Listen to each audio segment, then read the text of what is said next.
My name is Nick Brand. I'm the Director of Corporate Programs at the Chicago Council on Global Affairs, and thank you all for joining us this evening. I'd like to take this opportunity to welcome George Friedman to the Chicago Council. I believe it's his first time here, so thank you so much for being with us. No place is really pacific for very long. I mean, neither the United States, we have constant wars, okay? Europe will, I suspect, not return to the 31 years, but it will return to humanity. They will have their wars, they will have their peace, they will live their lives. It will not be 100 million dead, but the idea of the European exceptionalism, I think, is the one suffering the first death. There will be conflict. There was conflict in Yugoslavia, and there's certainly conflict now in Ukraine. As to the relationship to the United States, we no longer have a relationship with Europe. We have a relationship with Romania, we have a relationship with France. There is no Europe to have a relationship with. Yes, the gentleman in the fourth row over here. Excuse me. By the way, I'm a subscriber. Is Islamic extremism really the major threat to the United States, and will it die on its own, or will it keep growing? It is a problem to the United States. It is not an existential threat. It has to be dealt with, but it has to be dealt with proportionately. We have other foreign policy interests. So, the primordial interest of the United States, over which for a century we have fought wars, the First, Second Cold War, has been the relationship between Germany and Russia, because united they are the only force that could threaten us, and to make sure that that doesn't happen. If you're a Ukrainian, is essentially reach out to the only country that will help you, which is the United States. Last week, 10 days ago, General Hodges, Commander U.S. Army Europe, visited Ukraine. He announced that U.S. trainers would now officially be coming, not just unofficially coming. He actually pinned medals on Ukrainian fighters, which by protocol of the military is not the way. Foreigners don't get to pin on, medals, but he did, showing that this was his army.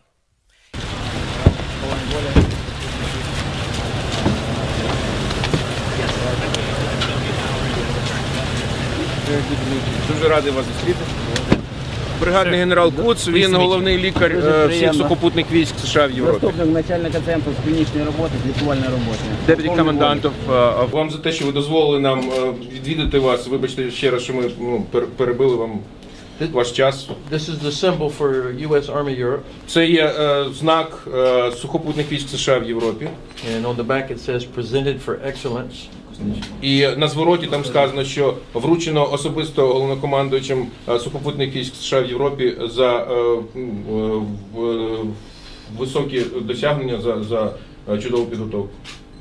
Okay.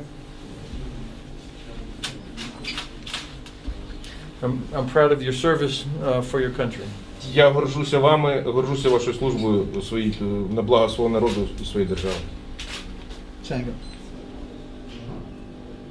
He then left and in the Baltics announced that the United States would be pre-positioning armor, artillery, and other equipment in the Baltics, Poland, Romania, and Bulgaria, which is a very interesting point.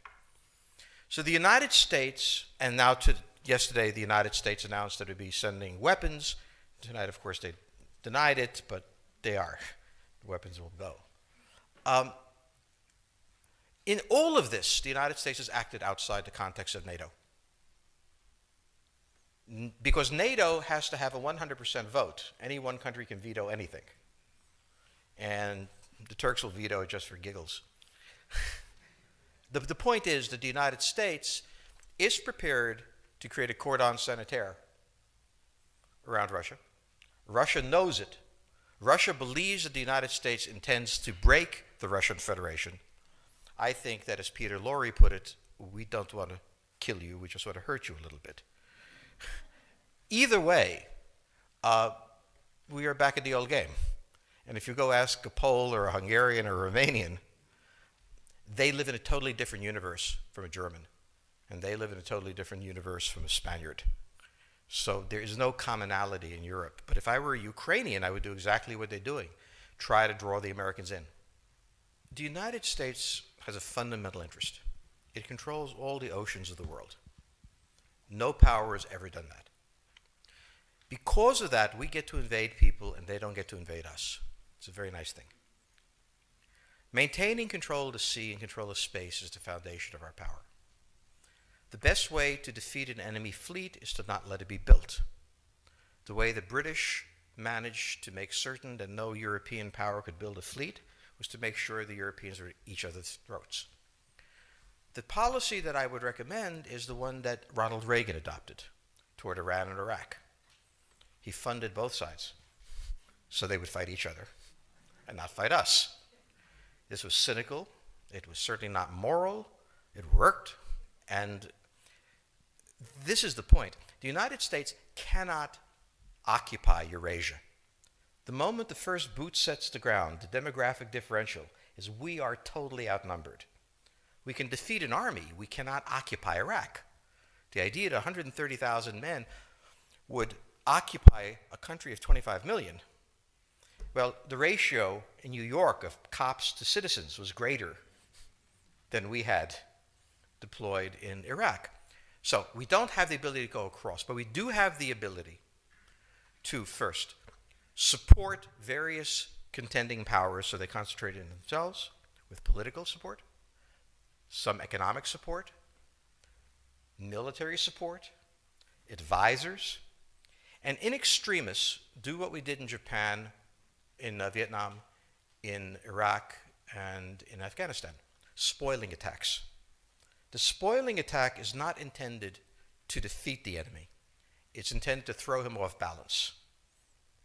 What we did in each of these wars, in Afghanistan, for example, is we threw Al-Qaeda off balance. The problem we have, since we're young and stupid, is that having thrown them off balance, instead of saying, okay, job well done, let's go home, we said, well, that was easy. Why don't we build a democracy here? This was the moment of dementia that came in. The answer, therefore, is the United States cannot constantly be intervening throughout Eurasia. It must be selectively intervening and very rarely. That is the extreme moment. We cannot, as the first step, send American troops. And when we send American troops, we have to clearly understand what the mission is, limit it to that, and not develop all sorts of psychotic fantasies.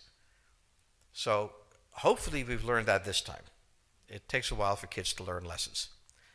But I think you're absolutely right. We cannot, as an empire, do that. Britain didn't occupy India. It took various Indian states and turned them against each other and provided some British officers for an Indian army. The Romans did not send vast armies out there. It placed kings like, various kings it created under the emperor, and those kings were responsible for maintaining the peace. Pontius Pilate was an example. So empires that are directly governed by the empire, like the Nazi Empire, fail. No one has that much power. You have to have a level of cleverness. However, our problem is not yet that. It is actually admitting that we have an empire. So we haven't even gotten to that point where we don't think we can kind of go home and it'll be over and done. And so we're not even ready for chapter 3 of the book. Next question, please. The question on the table for the Russians is, will they retain a buffer zone that's at least neutral? Or will the West penetrate so far in the Ukraine that they're 70 miles away from Stalingrad and 300 miles away from Moscow? For Russia, the status of Ukraine is an existential threat. And the Russians cannot let go. For the United States, in the event that Russia holds onto the Ukraine, where will it stop? Therefore, it's not an accident that General Hodges, who's been appointed to be blamed for all of this, is talking about pre-positioning troops in Romania, Bulgaria, Poland, and the Baltics. This is the intermarium, from the Black Sea to the Baltic, that Pilsudski dreamt of. This is the solution for the United States.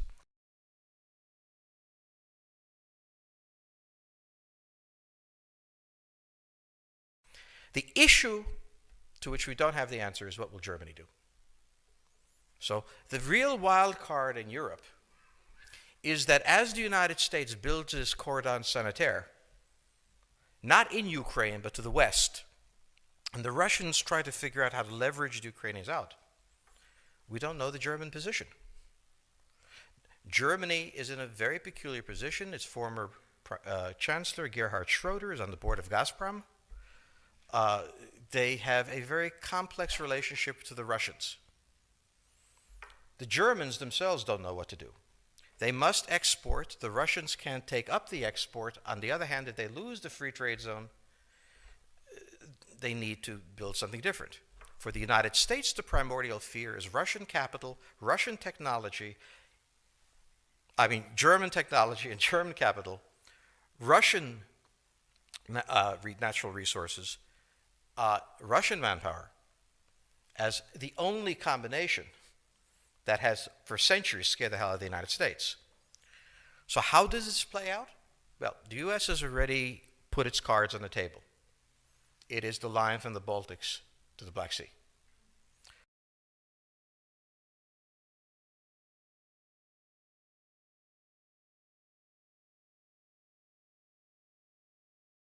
For the Russians, their cards have always been on the table. They must have at least a neutral Ukraine, not a pro-Western Ukraine. Belarus is another question. Now, whoever can tell me what the Germans are going to do is going to tell me about the next 20 years of history. But unfortunately, the Germans haven't made up their mind. And this is the problem of Germany always. Enormously economically powerful, geopolitically very fragile, and never quite knowing how to reconcile the two. Ever since 1871, this has been the German question, the question of Europe. Think about the German question, because now it's coming up again. That's the next question that we have to address. And we don't know how to address it. We don't know what they're going to do. And unfortunately, that's all we have time for this evening.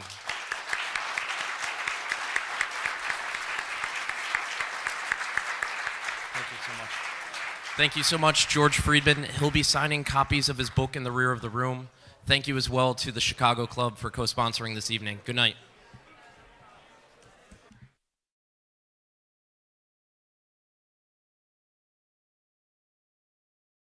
And I also understand that one of the complications is the Europeans, who are very dependent on the Russians for energy supply and business relationships. But they also need to recognize that if Putin is not stopped now, we could find ourselves in a real conflict with Russia down the road. Well, actually, let me jump in right there. Germany, arguably the strongest power in Europe, at least economically. Right. There's been criticism that Angela Merkel and others haven't been aggressive enough.